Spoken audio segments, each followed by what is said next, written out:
안녕하세요. 말씀 묵상의 유광재 목사입니다. 오늘 드디어 하나님께서 말씀하신 7일째가 되었습니다. 마지막 날에는 7바퀴를 돌으라고 말씀하셔서 이제 이스라엘 백성들은 7바퀴를 돌고 하나님께서 외치라고 말씀하시는 그 시간에 외칩니다. 놀라운 하나님의 역사가 이루어지는 그런 말씀을 저희들이 오늘 볼 것입니다. 오늘 말씀을 통해서 또 하나님께서는 또 그 귀중한 소중한 어떤 메시지를 저희들에게 말씀하실지 저희들이 기대하는 마음으로 같이 나누도록 하겠습니다. 제가 기도하고 시작하겠습니다. 하나님 아버지 감사합니다. 오늘 하나님께서 저희들을 또 불러주시고 말씀을 듣게 하시고 끊임없는 하나님 말씀 속에서 성숙되어지도록 인도하여 주시니 감사합니다. 성령님 조명하여 주셔서 오늘도 말씀 가운데 하나님의 귀한 메시지를 들을 수 있도록 깨달을 수 있도록 인도하여 주시옵소서. 감사드리며 예수님의 이름으로 기도드립니다. 아멘. 여호수아 6장 15절에서 21절 말씀을 봉독해 드리도록 하겠습니다. 일곱째 날 새벽에 그들이 일찍 일어나서 전과 같은 방식으로 그 성을 7번 도니 그 성을 7번 돌기는 그날 뿐이었더라. 7번째에 제사장들이 나팔을 불 때에 여호수아가 백성에게 이르되 외치라 여호와께서 너희에게 이 성을 주셨느니라. 이 성과 그 가운데 있는 모든 것은 여호와께 온전히 바치되 기생 라합과 그 집에 동거하는 자는 모두 살려주라. 이는 우리가 보낸 사자들을 그가 숨겨 주었음이니라. 너희는 온전히 바치고 그 바친 것 중에서 어떤 것이든지 취하여 너희가 이스라엘 진영으로 바치는 것이 되게 하여 고통을 당하게 되지 아니하도록 오직 너희는 그 바친 물건에 손대지 말라. 은금과 동철 기구들은 다 여호와께 구별된 것이니 그것을 여호와의 곳간에 드릴지니라 하니라. 이에 백성은 외치고 제사장들은 나팔을 불매 백성이 나팔 소리를 들을 때에 크게 소리질러 외치니 성벽이 무너져 내린지라. 백성이 각기 앞으로 나아가 그 성에 들어가서 그 성을 점령하고 그 성 안에 있는 모든 것을 온전히 바치되 남녀노소와 소와 양과 나귀를 칼날로 멸하니라. 아멘. 오늘 본문에서 정말 중요한 부분은요, 이 여리고성은 하나님께 바친 것이다 라는 것입니다. 하나님 것이라는 것이죠.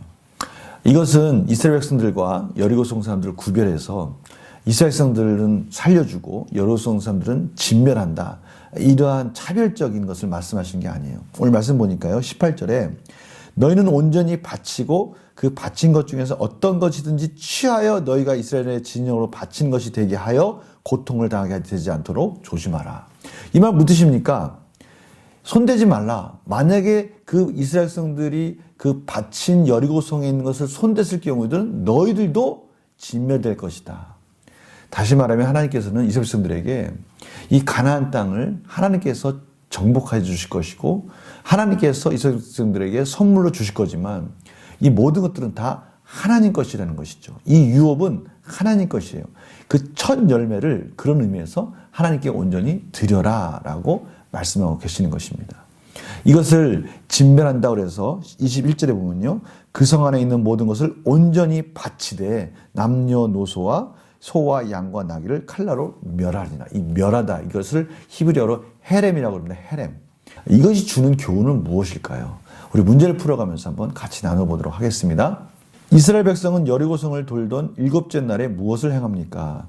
마지막 날에 하나님께서는 7째 날에는 7번 성을 돌라고 말씀하셨습니다. 그리고 나서 오늘 말씀 가운데 백성들에게 이르되 외치라 여호와께서 너에게 이 성을 주셨느니라. 이스라엘 백성들은 7번 돌고 나서 외칩니다. 그럴 때 그 성이 무너지는 것이죠. 이스라엘 백성이 하나님께 순종함으로 함성을 질렀을 때 어떤 일이 일어납니까? 이에 백성은 외치고 제사장들은 나팔을 불매 백성이 나팔 소리를 들을 때 크게 소리로 외치니 성벽이 무너져 내린지라. 백성이 각기 앞으로 나아가 그 성에 들어가서 그 성을 점령하고 그 철옹성 같은 그 성벽이 무너지니까 이제 드디어 이스라엘 백성들이 그 성을 점령하는 것입니다. 그런데요, 참 하나님께서는 분명한 뜻이 있었어요.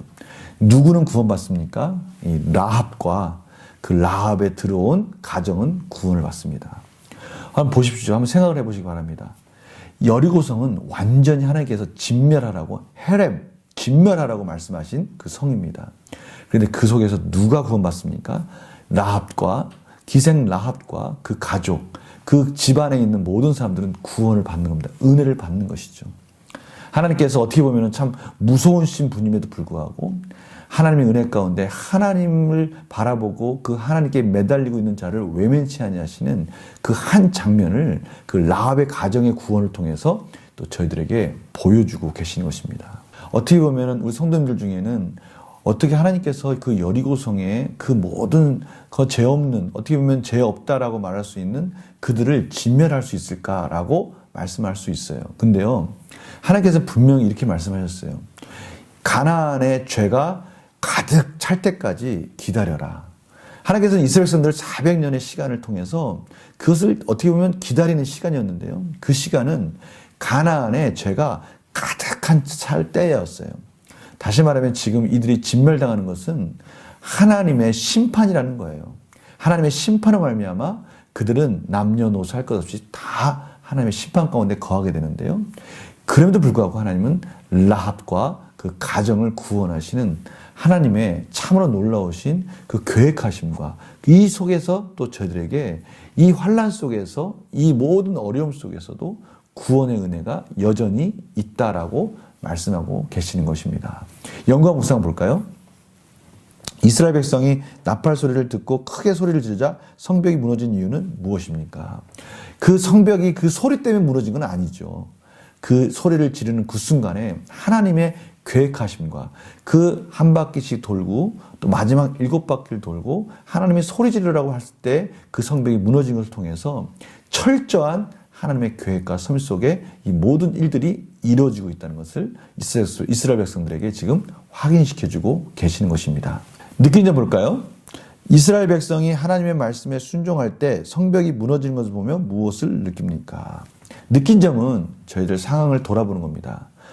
하나님 말씀에 순종함으로 인해서 정말 불가능한 것 같던 일들이 우리 가운데 구원받았던 일들이 있었는가 돌아보는 것입니다. 왜냐하면요, 그것을 확인했을 때, 우리가 힘들고 어려웠을 때 그것을 뚫고 나갈 수 있는 힘은 내가 가지고 있는 힘도 아니고 누구의 도움도 아니고 하나님 말씀에 순종할 때이구나 라는 것을 깨닫는 거죠. 하나님은 저희들을 그냥 비이성적으로 그냥 막 밀어붙이지 않으십니다. 분명한 깨달음과 말씀의 인도하심 속에서 저희들을 설복시키시는 거예요. 설득해서 복종하도록 만드시는 거예요. 그러니 저희들이 가만히 이 여리고성이 무너지는 것을 통해서 저희들의 삶을 돌아보는 겁니다. 내가 어렵고 힘들었을 때 그걸 어떻게 내가 이겼지? 가만히 생각해 보면요, 역시 저희들도 모르게 하나님께 매달리고 그 말씀에 순종할 때 그 기적 같은 일들이 일어났다는 것을 알 수가 있습니다.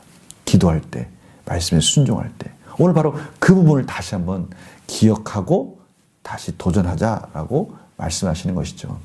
결단과 적용 볼까요? 하나님께서 내게 주신 말씀 중 온전히 순종하기 어려운 것은 무엇입니까? 온전히 순종하기 어려운 것, 그것을 하나님께서는 순종하도록 여러 가지 시련 속에서 저희들을 몰고 가는 겁니다. 순종할 수 있는 상황이 아니라 참으로 순종하기 어려운 상황이 우리 삶 속에는 많이 있다는 거예요. 참으로 너무나 힘든 시련과 어려움 때문에 하나님 말씀에 순종해야 뚫고 갈 수 있다라고 말씀하시는 그 상황까지 몰고 가셔서 결국 저희들을 연단시키시면서 믿음을 성숙시켜주면서 순종하도록 만들어가는 것이죠. 그래서 이렇게 결단할 수 있는 거예요. 여리고성을 무너뜨린 이스라엘 백성처럼 하나님께 온전히 순종함으로 승리하기 위해 구체적으로 무엇을 실천하겠습니까? 이제 그것을 한번 도전해 보자는 겁니다. 저들이 힘들고 어려운 일들, 내 자신이 극복하지 못하는 그런 여러 가지 숙제들, 이성적으로, 합리적으로 도저히 이해가 안 되는 것들, 그런 것들을 하나님께서 지금 상황을 만드시고 시련 가운데 저희들 지금 몰아가고 계십니다. 어떻게 몰아가고 계십니까? 여리고성을 함락시킨 이스라엘 백성들처럼 순종하라라고 말씀하시는 것이죠.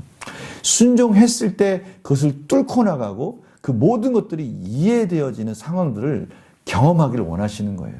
이 세상의 논리와 이 세상에서 끝나는 인생이 아니라 저희들은 영원한 생명을 바라보는 하나님과의 관계 속에서 사는 하나님의 백성이라는 것을 가르쳐주기 위해서 믿음으로 말씀에 순종하는 그 놀라운 은혜를 통해서 참으로 힘들고 어려운 여리고성 같은 거를 뚫고 나가라고 말씀하시는 거예요. 예전 교부 철학에 유명한 안셀무스라고 있습니다. 아퀴나스 이전에 아주 유명한 신학자인데요. 신학자이면서도 또 철학자입니다. 스콜라 철학에 유명한 그런 철학자인데요. 그는 이렇게 고백을 했어요. 나는 알기 위해 믿는다. 이해하기 위해 믿는다. 다시 말하면 우리 삶 속에는 이 믿음이라는 것을 통해서 이해되는 것들이 있다는 거예요. 믿지 않으면 이해되지 않는 것들이 있어요. 지금 하나님의 그 믿음이라는 것이 그렇습니다. 우리가 이해되어지는 그런 것들이 아니라 때로는 믿고 순종할 때 이해되는 하나님의 세계가 있다는 것이죠. 오늘 여리고성이 바로 그 과정을 저들에게 가르쳐주는 그런 과정인 거예요. 생각을 해보십시오. 그 철옹성 같은 여리고성을 돌기만 하라? 그리고 소리만 쳐라? 그 이성적으로 이해되십니까? 안 돼요. 그런데 믿음으로 말씀에 순종할 때 그것들이 되어진 걸 통해서 하나님의 뜻을 이해한다는 것이죠. 지금 하나님께서 우리 삶 속에 그것을 도전하고 계시는 거예요. 때로는 이성적으로, 때로는 합리적으로, 아니 이 세상에 있는 여러 가지 세속적인 생각 속에서 이 세상의 논리 가지고 이해되지 않는 것들이 있어요. 그런데 그 이해되지 않는 부분을 하나님께서 오늘 말씀하시는 거예요. 이해하고 싶냐? 그러면 믿고 말씀에 순종하고 결단해봐라. 그러면 그것을 뚫고 나갔을 때 비로소 하나님이 이해될 수 있을 것이다. 바로 이 부분을 오늘 여리고성을 처음 함락시킬 때 철저하게 이스라엘 백성들에게 교훈하고 있듯이 지금 저희들에게도 말씀하고 계시는 것입니다. 우리 성도님들이 이 부분에 대해서 아멘하고요. 우리 삶 속에 여러 가지 문제들이 봉착해 있을 때 먼저 하나님 말씀 가운데 하나님께 기도하고 하나님 말씀을 따라가는 그런 삶 속에서 하나님께 매달리면서 믿음으로 하나님께 은혜를 구할 때 그것을 뚫고 나갈 수 있는 힘과 방법을 가르쳐 주시는 놀라운 기적을 경험함으로 인해서 하나님께 믿고 매달림으로 여리고성이 무너졌던 것처럼 내 삶에도 그 해답이 주어지기를, 그런 것들을 경험하기를 간절히 소망합니다. 제가 기도 마치겠습니다. 하나님 아버지, 저희들 삶 속에는 참으로 믿음이 필요하고 순종이 필요하고 그제서야 이해가 되는 일들이 있다라고 오늘 말씀하십니다. 여리고성에서 벌어지는 일들 참으로 이해하기 어렵습니다. 그러나 하나님이 분명히 이 과정들을 통해서 저희들에게 가르쳐주고자 하신 뜻이 있을 것이고 그것을 아멘으로 믿고 오늘도 말씀을 순종할 때 저희들 삶이 이해되어지고 하나님이 깨달아지는 기적 같은 역사를 이루어 주시옵소서. 감사드리며 예수님의 이름으로 기도드립니다. 아멘. 오늘 하루 믿음으로 하나님의 말씀에 순종하고 거룩함으로 하나님께서 어떻게 이 세상을 이끌어간지를 이해하고 하나님을 알아가는 그런 복된 하루가 되기를 간절히 축원합니다. 내일 또 뵙겠습니다. 안녕히 계세요.